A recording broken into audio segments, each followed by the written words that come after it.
좋으신 주님께서 주시는 위로와 평안과 새롭게 하시는 은혜가 성도 여러분과 함께하길 바랍니다. 오늘 우리는 새 본문을 받았습니다.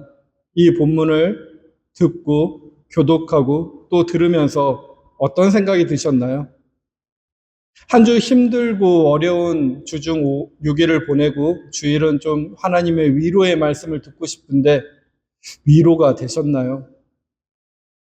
저도 이 말씀을 통하여서 위로의 설교를 하고 싶다라는 마음속에서 이 구절을 바라봐도 본문 하나하나 속에서 아주 어려운 구절들이 저를 낙담하게 했습니다.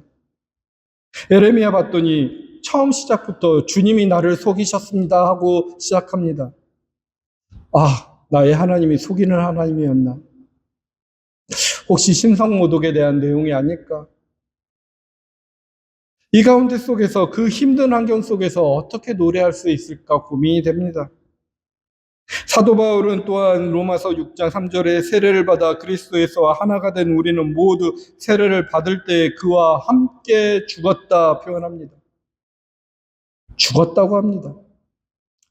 어떻게 죽은 것인지. 마태복음 말씀은 또 어렵습니다. 참새 이야기도 어렵고 칼을 주신다는 것도 어렵고 가족들을 미워해야 될 것 같은 이 내용도 너무나 어렵습니다. 평화가 아니라 칼을 주려고 왔다고 합니다. 도대체 이걸 어떻게 해석할까요? 속았다고 하고 죽었다고 하고 칼이다라고 합니다. 어디에도 위로의 말씀이 들어가서 있을 수 있는 자리가 없습니다.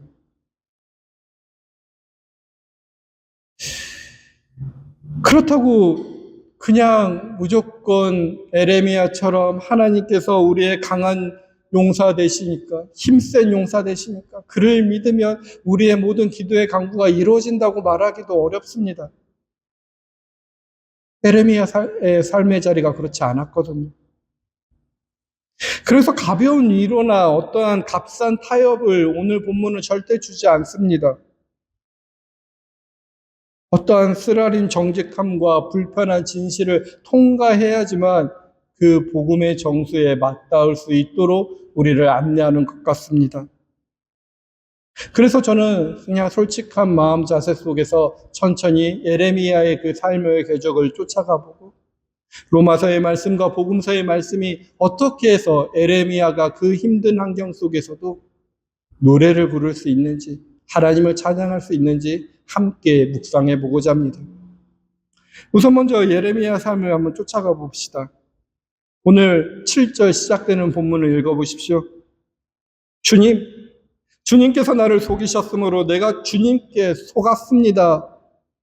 이렇게 표현하면서 주님께서는 나보다 더 강하셔서 나를 이기셨으므로 내가 조롱거리가 되니 사람들이 날마다 나를 조롱합니다 하며 자신의 삶을 이야기합니다.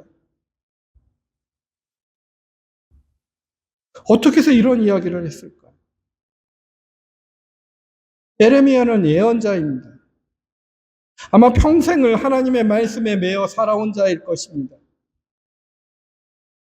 하나님의 맡겨주신 말 때문에 이 20장 앞에서 보면은 이스라엘이 멸망할 거라고, 질그릇 같은 너희들이 깨져서 하나님 앞에 이런 깨진 조각으로 살게 될 거라고 담대히 말합니다.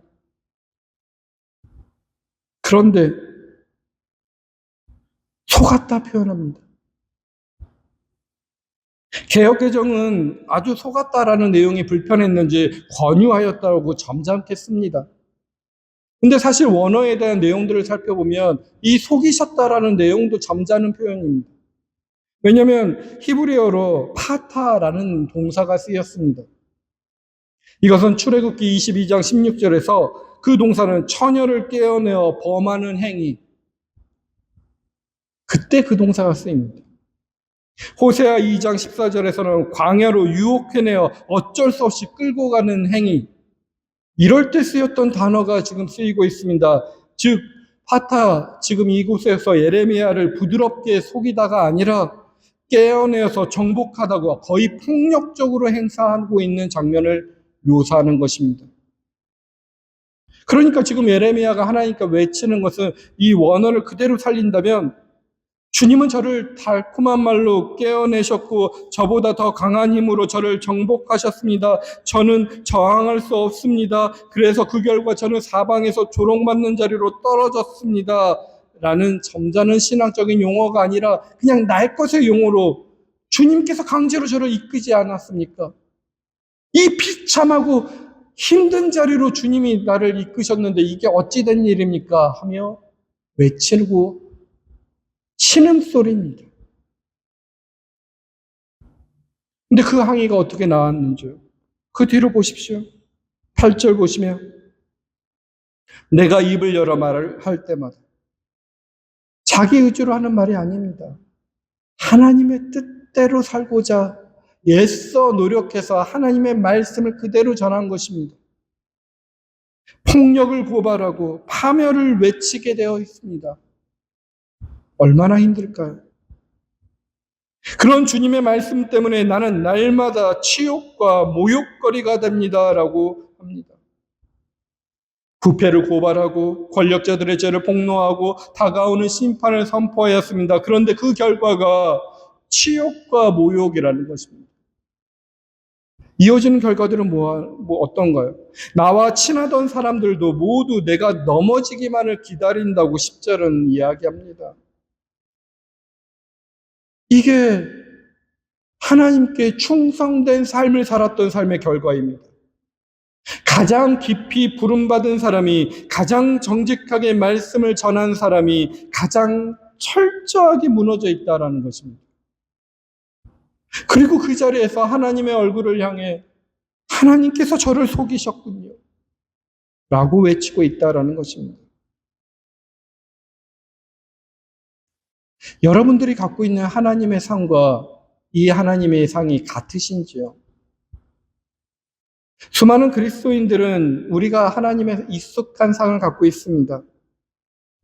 내 자녀가 잘 되게 해주는 하나님, 하나님의 말씀을 잘 들으면 내가 늙어 무너지지 않도록 지켜주는 하나님, 사실 그런 하나님이 내 생존의 수호신이고 내가 부탁한 일을 들어주시는 분입니다. 안전하시고 다정하시고 익숙합니다. 그런데 본문은 오늘 그러한 상을 갖고 있는 우리에게 다시 묻고 있습니다. 만일 그 하나님이, 네가 믿고 있는 하나님이 너를 깨어내어 정복하시는 분이라면 어떻게 하겠냐? 내가 부탁하는 길과 정반대의 길로 너를 이끌고 가면, 그런 하나님이라면 넌 어떻게 하겠냐? 내 안위를 지켜주기는커녕 나를 가장 무너지는 자리로 끌고 간다면, 그런 하나님이라면 너는 그 하나님에게 어떻게 하겠냐고 묻습니다. 오늘 본문을 정직하게 보십시오. 에레미야가 보고 있는 하나님, 안전한 수호신이 아닙니다. 우리를 속이시는 하나님, 깨어내어 정복하시는 분, 한 사람을 그가 가지 않으려는 길로 기어이 끌고 가시는 분으로 등장합니다. 에레미야는 그 하나님 앞에 정직하게 그 하나님을 고백하고 있는 중입니다. 그랬더니 그의 고백 가운데 속에서 전혀 다른 고백들이, 신앙의 고백들이 계속해서 이어진다고 저는 묵상이 됩니다. 그 이어지는 자리로 한번 찾아가 보겠습니다. 그렇게 무너지는 자리 가운데 속에서 9절을 보면 에레미야는 이렇게 고백합니다. 이제는 주님을 말하지 않겠다라고 선언합니다. 다시는 주님의 이름을 외치지 않겠다고 결심하여 보지만 그때마다 주님의 말씀이 나의 심장 속에서 불처럼 타올라 뼛속까지 타들어가니 나는 견디다 못해 그만 항복하고 맙니다 라고 표현합니다. 우선 이 에레미야 결심을 보십시오. 주님을 말하지 않겠답니다. 주님의 이름을 외치지 않겠답니다. 사실 이것이 가장 현명한 태도가 아닐까요? 자기가 주님의 뜻대로 주님의 이름을 선포하였다가 매를 맞았습니다. 다쳤습니다. 사람들에게 수치를 당하였습니다. 그렇고 친구들이 그가 무너지기만을 기다리고 있습니다. 그때 가장 현명한 길이 어떨까요? 입을 다무는 것입니다. 얘기하지 않으면 그런 일이 생기지 않겠죠. 더 이상 부패를 고발하지 않고 더 이상 멸망을 외치지 않고 그냥 평범한 한 시민으로 살아가면 됩니다. 근데 솔직히 말하면 이 에레미야 길이 오늘 우리들의 길이 아닌가요? 우리의 직장에서나 사회에서 옳지 않은 일을 보았을 때 우리는 입을 다무는 것이 안전하다고 말합니다. 우리는 매일 이런 결심들을 자주 하곤 합니다. 이제는 말하지 않겠다. 조용히 살자. 그리고 이 결심에 익숙해진 만큼 우리는 작아집니다. 그런데 에레미야 결심이 흥미롭습니다. 그는 결심은 했습니다. 그러나 지키지 못했습니다. 왜 지키지 못했나요? 본문은 정확히 말합니다. 그렇게 결심할 때마다 그때마다 주님의 말씀이 나의 심장 속에서 불처럼 타올라 뼛속까지 타들어가니라고 표현합니다. 뼛속까지 타들어가는 불을 한번 상상해 보십시오. 에레미야는 자신의 결심으로 입을 다물려고 했지만 자신 안에 불이 생겨버렸습니다. 그 불, 에레미야가 지핀 불인가요? 아닙니다. 하나님의 말씀이 그 예레미야 안에 들어와 심장 속에서 타오르고 뼛속까지 타들어가는 그가 끄고 싶어도 끌 수 없는 불이 안에 들어온 겁니다. 머리로 결심한다고 꺼지지 않는 불, 환경이 바뀐다고 사라지지 않는 불, 몸 안에서 살아 움직이는 불이 있었다라는 것입니다. 그리고 본문은 가장 강한 표현은 그 다음에 나옵니다. 나는 견디다 못해 항복하고 맙니다. 저는 이 문장이 오늘 여러분에게 전할 설교의 가장 핵심적인 문장이라고 생각됩니다. 이 말씀 앞에 깊이 묵상해 하길 바랍니다. 나는 견디다 못해 항복합니다. 그는 입을 닫는데 실패했습니다. 침묵하는데 실패했습니다. 그래서 그는 항복하고 다시 말씀을 전합니다. 매를 맞을 줄 알면서, 친구들이 추락을 기다린 줄 알면서, 수치를 당하고 모멸감을 당하는 줄 알면서도, 사방이 두려움인 줄 알면서도 항복합니다. 근데 우리는 일반적으로 항복이라는 단어를 하면 참 부정적으로 생각합니다. 패배, 무너짐, 어쩔 수 없이 두 손을 둔 자의 굴욕. 정말로 항복은 부정적인 단어 중에 하나입니다. 그런데 오늘 본문은 이 항복을 신앙의 자리로 표현하고 있다고 묵상이 됩니다. 예레미야 신앙은 그가 선택한 신앙이 아니라는 것을 드러냅니다. 그가 결심으로 유지하는 신앙도 아님을 드러냅니다. 그는 신앙을 그만두려다가 말하지 않으려다가 그만두는데 실패했다는 것을 깊이 묵상해 보십시오. 그의 신앙은 그가 견디다 못해 항복한 그 자리에서 살아 움직였던 것입니다. 신앙의 주체가 그가 아니라는 것입니다. 그는 정복당했고 꾀임받았고 견디다 못해 항복한 사람이라는 것입니다. 신앙은 그에게 일어난 사건이지 그가 일으킨 사건이 아니라는 것입니다. 저와 여러분의 신앙도 그래야 되지 않을까요? 에레미야가 그렇게 항복한 자라면 우리의 신앙의 삶도 그렇게 항복한 자가 되어야 되지 않을까요? 그런데 우리는 보통 신앙을 내 결단의 결과로 바라봅니다. 내가 예수님을 받아들였다. 내가 신앙을 지켰다. 그러나 본문은 오늘 우리에게 다른 시선을 주는 것입니다. 만일 우리가 진짜로 그리스도인이라면 그것은 우리의 결단으로 그 일을 만들지 않았다 고백할 수 있어야 되는 것입니다. 곰곰이 우리의 신앙을 되돌아보십시오. 우리도 어느 자리에선가 하나님의 꾀임을 받았고 하나님에게 정복당했고 견디다 못해 항복의 자리에서 오늘 여기에 앉아 있는 것은 아닌가요? 우리도 에레미야처럼 항복한 자들입니다. 그것을 우리는 그리고 바울은 세례받은 자로 표현하는 것입니다. 세례라는 것이 항복한 자를 한 번 다시 표현한 것으로 우리는 고백할 수 있다는 것입니다. 그 로마서의 말씀을 바울이 전하는 말씀 한번 살펴보길 바랍니다. 로마서 6장 3절에서 4절 말씀을 보십시오. 오늘 본문에 세례를 받아 그리스도 예수와 하나가 된 우리는 모두 세례를 받을 때 그와 함께 죽었다는 것을 여러분은 알지 못합니까? 그러므로 우리는 세례를 통하여 그의 죽으심과 연합함으로써 그와 함께 묻혔던 것입니다. 그것은 그리스도께서 아버지의 영광으로 말미암아 죽은 사람들 가운데서 살아나신 것과 같이 우리도 또한 새 생명 안에서 살아가기 위함입니다. 아멘. 이 구절에서 잠깐 또한 멈춰서 생각해 보십시오. 바울이 지금 어떠한 미래의 일을 말하고 있나요? 어떤 신앙적인 결단으로 도달해야 할 목표에 대해서 말하고 있나요? 아닙니다. 지금 바울은 이미 일어난 사건에 대해서 말하고 있는 것입니다. 여기 헬라의 원문에서 살펴보면 여기 쓰여 있는 시제들이 부정과거 시제를 쓰여 있습니다. 즉 부정과거는 한 번 일어나서 끝난 결정적인 사건을 가리킬 때 쓰는 시제입니다. 즉 2절에 보면 우리가 함께 죽었다라는 것, 그리고 함께 묻혔다라는 것, 함께 십자가에 못 박혔다라는 것이 모두 다 부정과거입니다.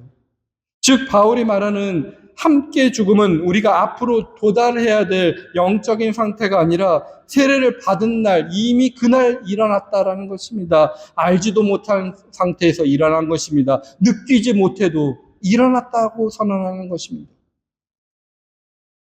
이 지점을 깊이 생각해 보십시오. 우리가 지금 살아있는 것 같지만 이미 함께 죽었다라는 것을 인정하며 항복해야 되는 것입니다.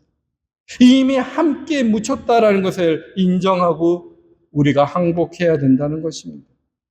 함께 십자가에 못 박혔다는 것을 우리가 느끼지 못한 채 이미 일어났다라는 것입니다. 그리고 여기에 함께라는 단어도 깊이 생각하셔야 됩니다.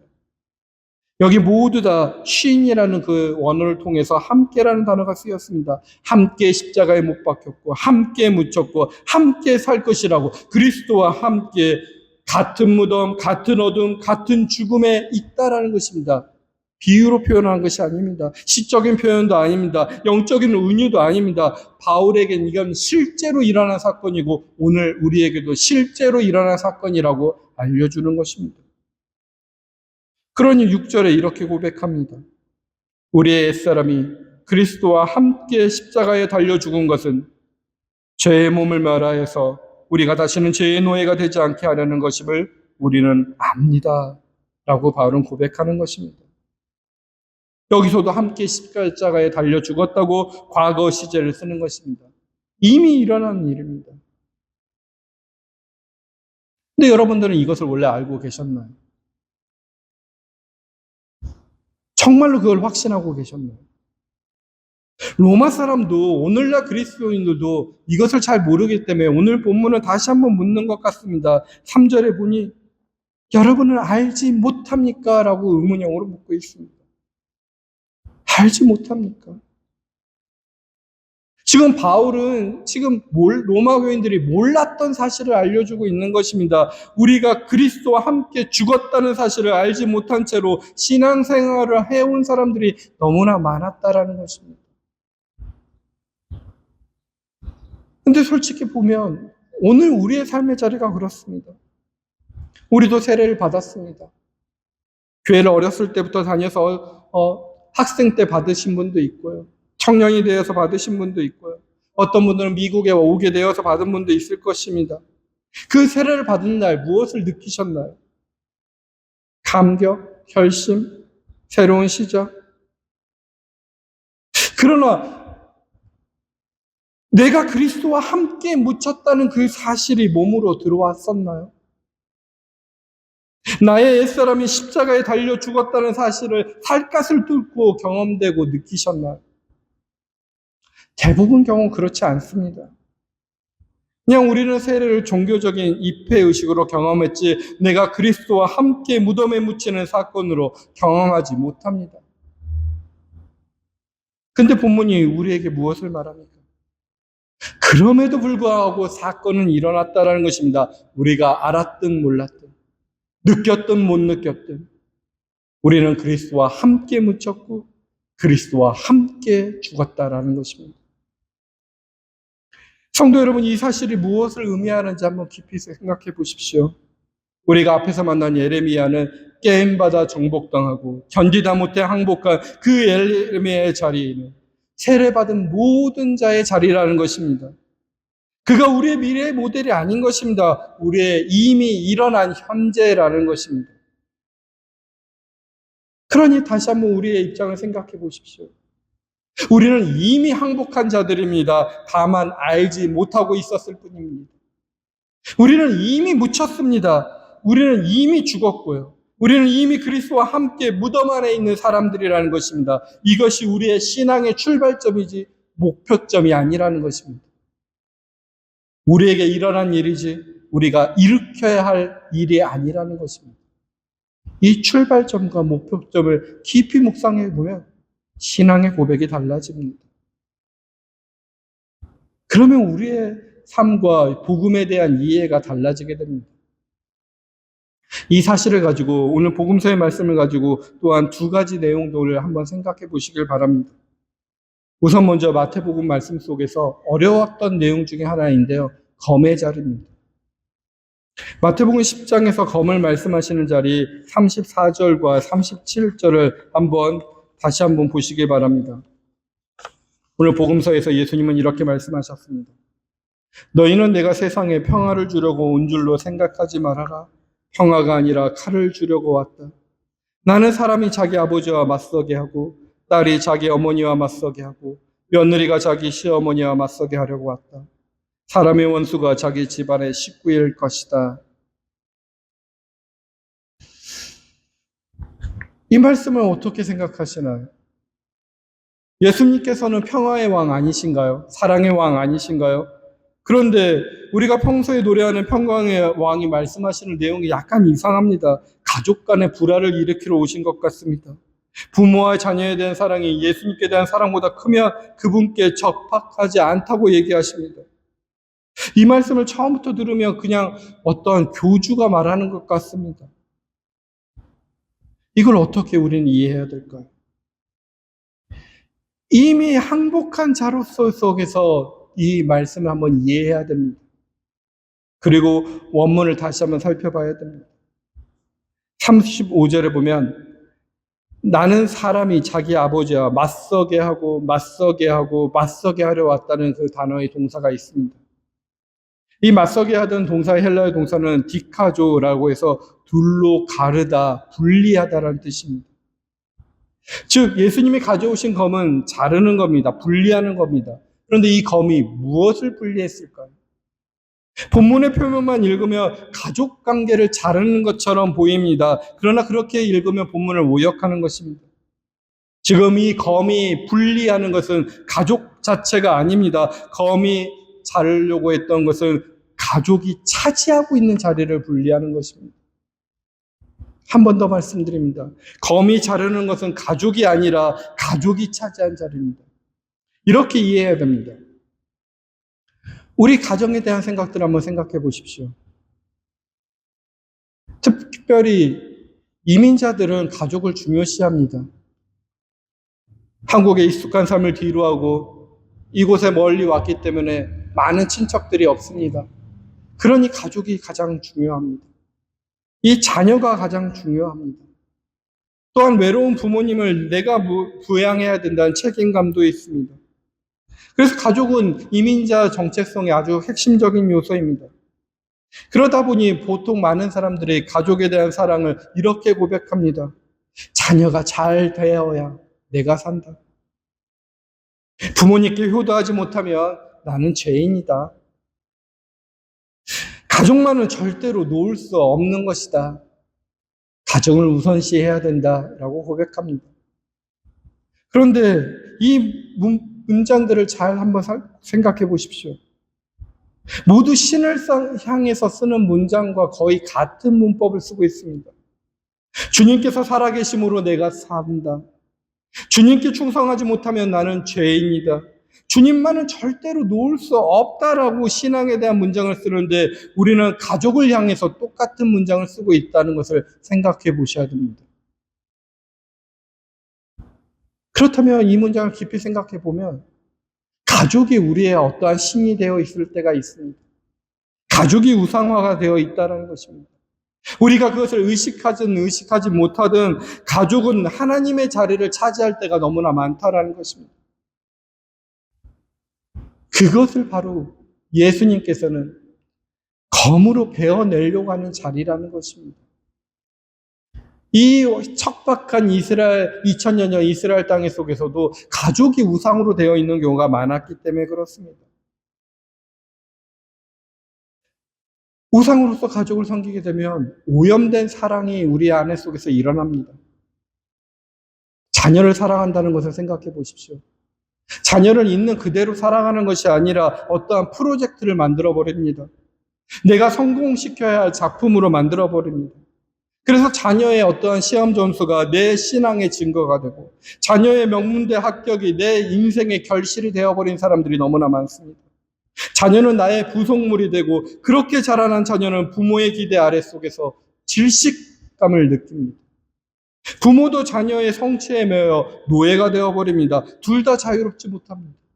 둘 다 진짜 만남을 살지 못합니다. 이것이 예수님께서 검으로 베어내려고 하는 자리라는 것입니다.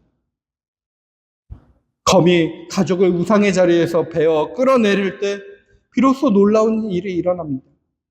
자녀가 프로젝트에서 선물로 다시 보이기 시작할 것입니다. 하나님께서 잠시 내게 맡긴 한 사람으로 보이기 시작할 것입니다. 부모님이 내 죄책감의 무대에서 한 형제, 한 자매로 다시 태어날 것입니다. 이것이 예수님이 꿈꾸는 낯선 질서인 것입니다. 가족을 덜 사랑하는 것이 아니라 가족을 제대로 사랑하는 것. 검이 해방의 도구가 되는 것입니다. 단절의 도구가 아닙니다. 그리고 이 모든 일은 우리가 영적으로 결심해서 이루어진 일이 아니라는 것입니다. 우리가 이미 그리스도와 함께 묻힌 자이기에 살아있는 자가 죽은 그 자리에서 자연히 흘러나와서 가능하게 하는 일이라는 것입니다. 이 지점을 잘 묵상해 보십시오. 또한 마태복음에 이해되기 어려운 구절이 있습니다. 참새에 대한 이야기입니다. 28절에서 31절까지 한번 다시 보십시오. 그리고 몸은 죽을지라도 영혼을 죽이지 못하는 일을 두려워하지 말고 영혼도 몸도 둘 다 지옥으로 던져서 멸망시킬 수 있는 분을 두려워하여라. 참새 2마리가 한 양에 팔리지 않느냐? 그러나 그 가운데서 하나라도 너희 아버지께서 허락하지 않으시면 땅에 떨어지지 않을 것이다. 아버지께서는 너희 머리카락까지도 다 세워놓고 계신다. 아멘. 이 본문은 교회에서 많이 인용됩니다. 그리고 보통 어려운 시기를 지날 때마다 이 본문을 인용하죠. 하나님께서는 참새 한 마리도 돌보시는데 우리를 어찌 돌보시겠냐고. 그리고 우리는 안도합니다. 하나님이 다 책임져 주신다고. 하나님이 다 해결해 주신다고. 하나님이 다 보호하신다고. 그러나 오늘 본문 29절을 정확히 들여다보십시오.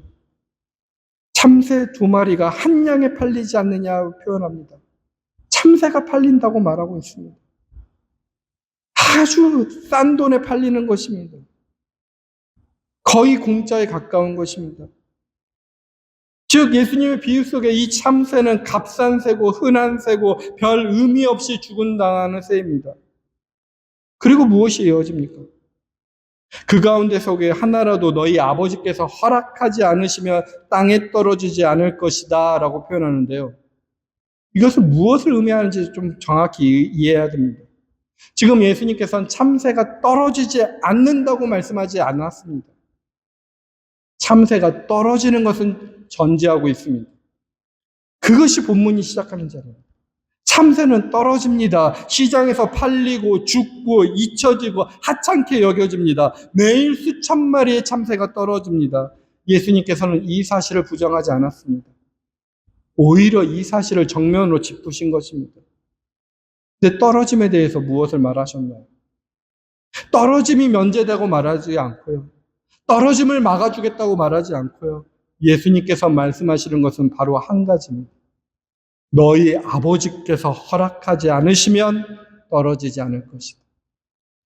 이 표현은 헬라의 원문의 결정적입니다.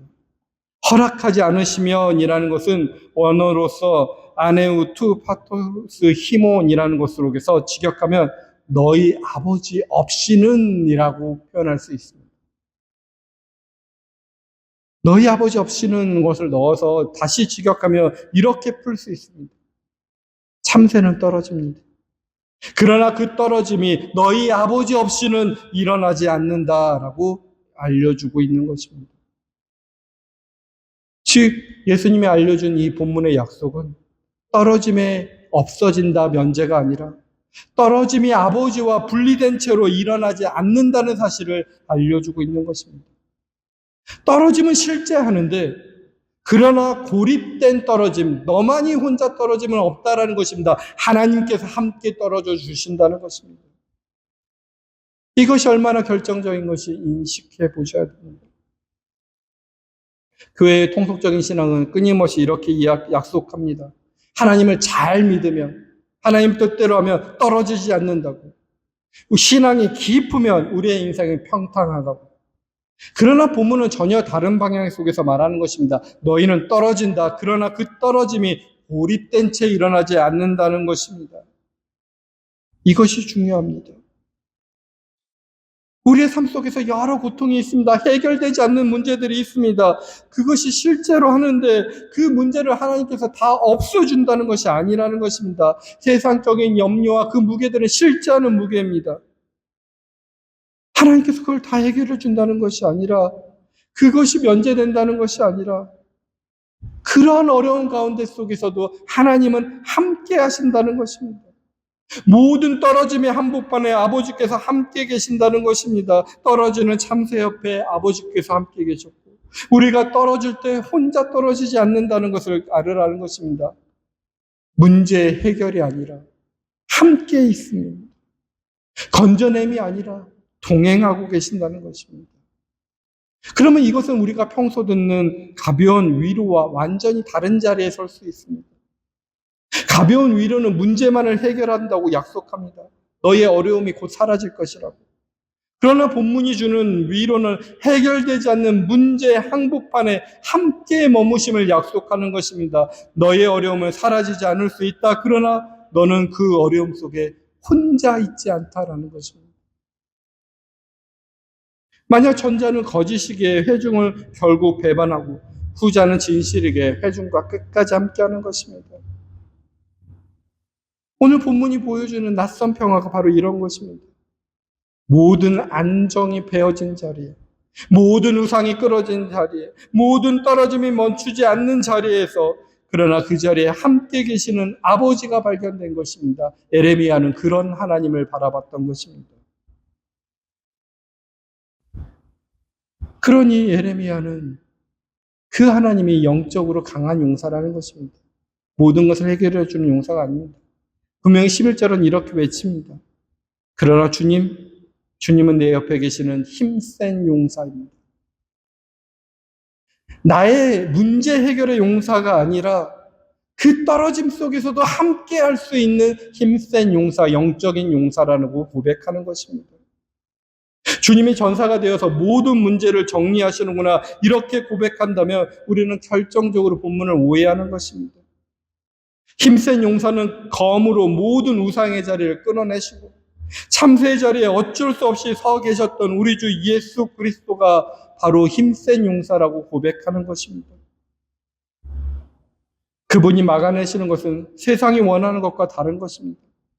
우리의 영혼이 이 모든 두려움 한가운데서 삼켜지어서 사라지지 않도록 막아서 주는 것입니다.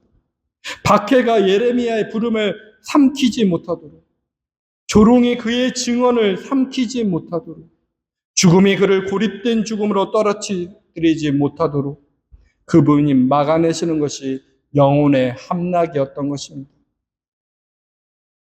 힘센 용사는 우리의 삶의 문제를 해결해 주는 것이 아니라 떨어지는 참새 옆에도 함께 떨어지는 동행자로서의 용사인 것입니다. 무덤을 없애는 분이 아니라 무덤에 함께 들어가시는 분이십니다.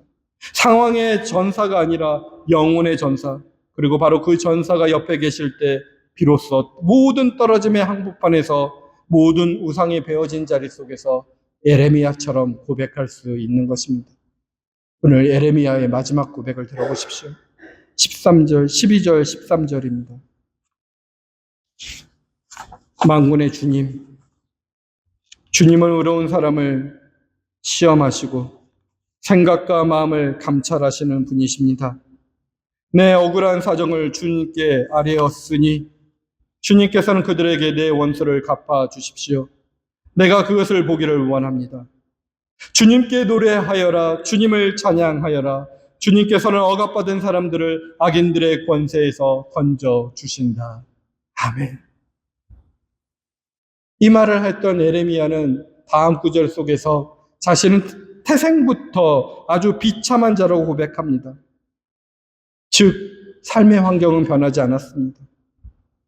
자기의 출생을 저주합니다. 찬양과 저주가 같은 입에서 흘러나왔던 것입니다. 노래와 탄식이 한 호흡에 있었습니다. 회복된 자로서 노래했던 것이 아닙니다. 항복한 자로서 노래하고 있는 것입니다. 회복된 자의 노래는 나는 어려움을 다 통과했고 지금은 행복합니다 노래하는데요. 항복한 자의 노래는 다른 자리에서 나옵니다. 어려움이 끝나지 않은 채로, 무너진 채로, 견디다 못해 항복한 채로 곧 자기의 출생을 저주하면서도 바로 그 자리에서 부르는 노래입니다. 오늘 항복한 자의 노래가 저와 여러분들의 노래가 되어야 될 줄 믿습니다. 마지막으로 그 말씀 중에 주었던 그 구절을 이번 한 주 깊이 묵상해 보십시오. 이 노래가 어떠한 참혹한 자리에서 흘러나왔는지 오늘 우리는 깨달았습니다. 그 항복의 자리에서 이 노래를 함께 부르는 저와 여러분이 되길 주님의 이름으로 축원드립니다. 살아계신 하나님 아버지, 우리는 고난을 면제받기 원하여 이 자리에 왔으나 말씀은 우리를 처절한 항복의 자리로 끌고 내려갑니다. 나의 생존, 나의 안위, 나의 가족만을 구하며 그것을 신의 자리로 올려두었던 우리의 거짓된 우상을 주님의 시퍼런 검 앞에 엎드려 내어놓습니다. 해결되지 않는 삶의 벼랑 끝에서 미래의 불안 속으로 끝없이 추락하는 것 같아 두려움에 떠는 우리들을 긍휼히 여겨 주시옵소서. 그러나 주님, 우리가 묻힌 그 깊은 무덤에 주님이 함께 묻히셨고 끝없이 추락하는 그 허공에 힘센 용사이신 주님께서 동행하심을 믿습니다. 이 믿음 굳건케 하여 주옵소서. 그래서 이제는 알량한 내 힘으로 버티려는 안간힘을 멈추고 견디다 못해 두 손을 드는 그 철저한 항복의 자리에서 기꺼이 주님을 찬양하게 하여 주옵소서. 상황이 변하지 않아도 삶의 짐이 가벼워지지 않아도 내 곁에 계신 주님으로 인해 부르는 이 처절한 역설의 노래가 우리의 치열한 일상이 되게 하여 주시옵소서. 우리의 참된 생명이자 내 곁에 서신 힘센 용사이신 예수 그리스도의 이름으로 기도합니다. 아멘.